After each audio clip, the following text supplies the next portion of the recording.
मेरे हाथ में बुक है 9th क्लास की और ये है मैथमेटिक्स की बुक्स। आज के ये जो एक्सरसाइज हम सॉल्व करने जा रहे हैं वो है इस किताब की एक्सरसाइज 1.1। इसमें ये सवाल पूछा जा रहा है हमसे कि क्वेश्चन नंबर 1 है कि find out the following numbers are rational और इर्रेशनल, कि नीचे दिए गए नंबर्स में ये बताएं कि वो रेशनल हैं या इर्रेशनल। तो बहुत ही आसान एक्सरसाइज है जो हम अब हल करने वाले हैं। तो आइए शुरू करते हैं। तो क्वेश्चन नंबर 1 है कि जैसा कि रेशनल और इर्रेशनल नंबर्स को फाइंड आउट करना है, एक एक्सरसाइज दी गई है। मैंने सॉर्ट आउट किया हुआ है कि रेशनल नंबर कौन से हैं और इर्रेशनल नंबर कौन से हैं। हर सवाल में मैं आपको एक्सप्लेन करूंगा कि वो नंबर रेशनल क्यों है या वो इर्रेशनल नंबर क्यों है। Let's start. जैसे क्वेश्चन नंबर 1 है हमारे पास कि 1/5, ये बताएं कि ये रेशनल है या इर्रेशनल। तो रेशनल के लिए ये शर्त होता है कि वो नंबर जब हम डिवाइड करें, जैसे हम 1 को 5 से डिवाइड करेंगे कैलकुलेटर की मदद से, या आप खुद भी इसको डिवाइड कर सकते हैं, तो आंसर आता है 0.2। पॉइंट के बाद नंबर अगर ख़त्म हो जाता है, मतलब टर्मिनेट हो जाता है, ख़त्म हो जाता है, तो वो नंबर कहलाएगा रेशनल। क्वेश्चन नंबर 2 है कि √2/8 ये नंबर रेशनल है या इर्रेशनल। तो हमें कैसे पता चलेगा? ये जब हम इसको सॉल्व करेंगे, यानी कैलकुलेटर की मदद से √2 को जब डिवाइड करेंगे 8 के साथ, तो आंसर को हमें देखना है कि वो रिपीट हो रहा है या टर्मिनेट मतलब ख़त्म हो रहा है, या नॉन टर्मिनेट या ख़त्म नहीं हो रहा। उस पेज पे हम रेशनल और इर्रेशनल को फाइंड आउट करेंगे। जैसे √2 को जब हमने 8 से डिवाइड किया तो आंसर आया 0.17677 डैश डैश डैश, मतलब वो नंबर रिपीट हो रहा है। लेकिन पॉइंट के बाद जो नंबर आ रहे हैं वो डिफरेंट आ रहे हैं, मतलब रिकरिंग नहीं है, नॉन रिकरिंग है, मतलब डिफरेंट नंबर आ रहे हैं, तो ये रिपीटिंग नहीं है। तो इसलिए ये नंबर √2/8 इज इर्रेशनल नंबर। आ जाएं क्वेश्चन नंबर 3 हमारे पास है 5/6। ये रेशनल नंबर है या इर्रेशनल। तो जब हमने 5 को डिवाइड किया √6 के साथ कैलकुलेटर की मदद से, तो हमारे पास आंसर आया 2.0412 डैश डैश डैश। तो ये नंबर इर्रेशनल है, क्योंकि जब हमने डिवाइड किया तो हमारे पास वैल्यू आई जो कि रिपीट भी नहीं हो रही थी, ख़त्म भी नहीं हो रही थी, इसलिए ये नंबर कहलाएगा इर्रेशनल। तो इर्रेशनल की और रेशनल की कुछ निशानियां हैं। जैसे अगर डिवाइड करने के बाद नंबर ख़त्म हो जाए तो वो रेशनल, डिवाइड करने के बाद वो नंबर रिपीट ना हो, चलता रहे, नॉन टर्मिनेटिंग हो, चलता रहे डिवाइड के बाद वो नंबर, तो वो इर्रेशनल होगा। Same condition is in question number 3। So question number 4 is 2/8।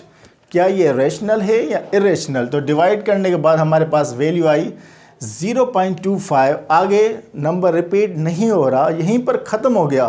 तो डिवाइड करने के बाद अगर नंबर वैल्यूज़ ख़त्म हो जाए तो वो रेशनल कहलाएगा। क्वेश्चन नंबर 5 हमारे पास 1/3, ये रेशनल है या इर्रेशनल।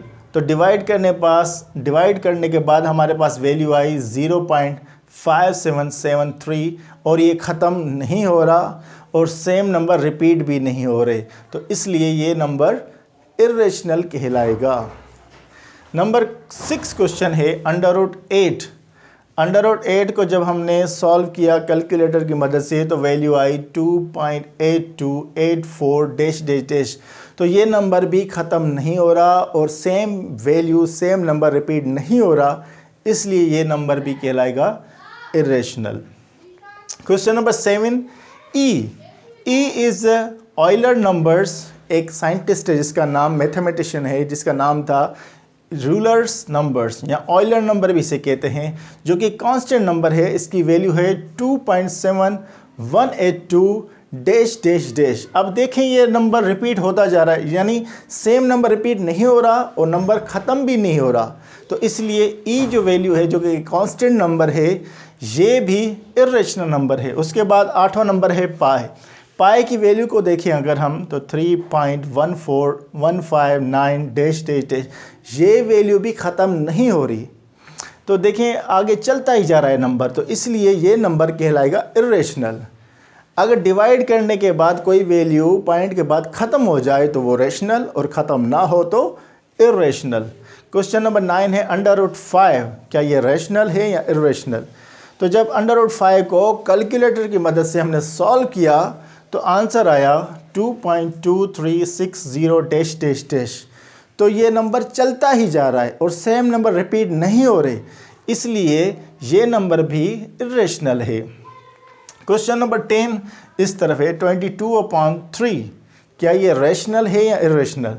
तो डिवाइड करने के बाद हमने देखा कि 7.3333, same number is repeating, same number जो है 333 रिपीट हो, ख़त्म तो नहीं हो रहा, लेकिन सेम नंबर अगर रिपीट होगा तो वो नंबर कहलाएगा रेशनल।